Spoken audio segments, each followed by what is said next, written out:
I'm with Jeff Sedam, a former student of mine at Westmer High School. Graduated in '88. I had him a couple of years. More importantly, we both had a great love of music. So after we graduated, he and I went to Cedar Rapids to see the wonderful Kiss concert, which was okay. What do you remember that night? I remember the spectacle. I did not remember all the opening bands, but I do remember Kiss, and I think the ride home. I was wanting to get home fast because I had to run the Bix the next day. Yeah, that was quite a trip. Yes. Yeah, the other two bands were Alkaline Trio, for those who care, or for those who don't care. They're going to learn anyway. And Faster Pussycat, which I never heard of again after that. But yes, the experience was, anytime you go to a Kiss concert, it's an experience, and it was an experience. Not the greatest of music you're ever going to hear, but theatrics like nothing you'll see in most rock concerts. True. Jeff's been out of high school since 1988, so if I do the math, that's 36 years. Yes. Wow, you're old. I am getting old and feeling old. What's your position here at Mercer Market? I am owner-operator of a retail supermarket in Lido, Illinois. Okay. And is this something you always wanted to do, or is this something that just kind of happened? It just kind of happened. I was working here in high school, and it just kind of things progressed, and here I am. So that's what were your first plans when you were getting ready to graduate high school? What was Jeff Sedam? As you can see, I'm smiling. When I wanted to graduate, I wanted to become a professional rock and roll drummer like Tommy Lee. I wanted the fame and the fortune. I wanted to travel.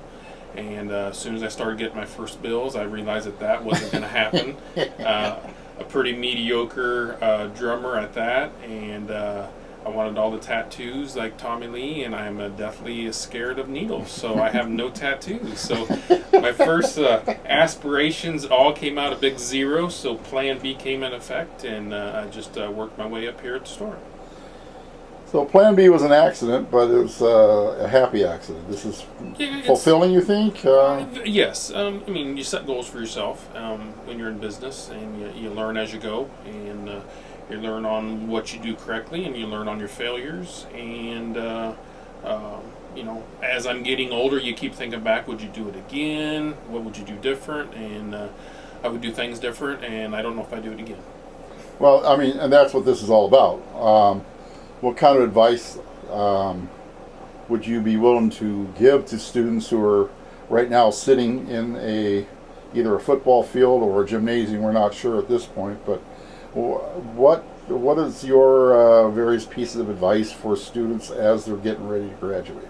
Well, you need a plan B if A doesn't work out. I went to a night school for college, so I didn't go to a college where you would take just certain day classes and then live on campus and stuff like that. But you need a plan B and choices. You need to learn from the choices that you make. And if they're good choices, then you go on. And if they're bad choices, you learn from your failures and continue on, because there's no one going to feel sorry for you when you become an adult.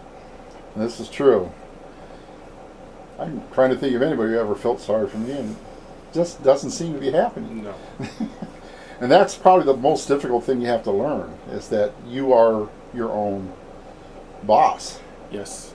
And that's kind of hard to deal with. Mom and dad aren't looking over your shoulder and telling you what to do. Adulting sometimes is unfun, but when you make the right decision, it's rewarding, and you continue on. And that's in business or in family or in friends or in whatever you do.